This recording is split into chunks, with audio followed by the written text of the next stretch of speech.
బెంగాల్‌కి సంబంధించి ఇప్పుడు one by one ఒక్కొక్క అంశము తెర మీదకొస్తోంది.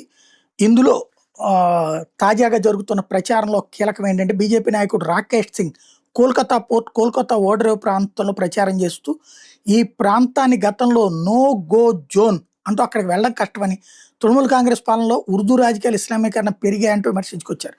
ఈ ప్రచారంలో కంచన్ గుప్తా 1984లో జరిగిన ఒక దారుణ సంఘటన గుర్తు చేశారు.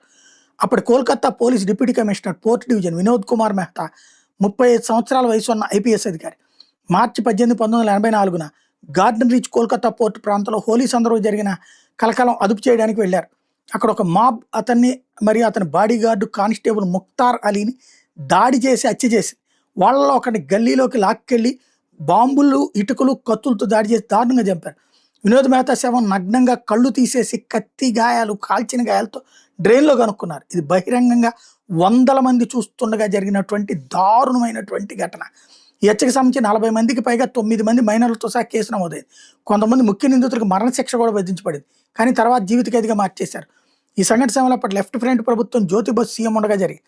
కొందరు రాజకీయ నాయకులు forward bloc MLA Khalimuddin Shah వంటి వాళ్లతో నిందితులకు సంబంధాలు ఉన్నాయని ఆరోపణలు వచ్చినాయి. 2021 ఎన్నికలతో పోలిస్తే 2026లో పరిస్థితి మారిందని, బంగ్లా సంస్కృతిని తిరిగి స్థాపించాలని బీజేపీ భావిస్తోంది. బీజేపీ అభ్యర్థి రాకేష్ సింగ్ రాత్రి సమయంలో కూడా ఆ ప్రాంతంలో ప్రచారం చేస్తున్నారు. రాజపుత్ర వారసత్వాన్ని ప్రస్తావించి ప్రత్యర్థులకి హెచ్చరికలు ఇస్తున్నటువంటి వీడియోలు ఇప్పుడు వైరల్ అవుతున్నాయి.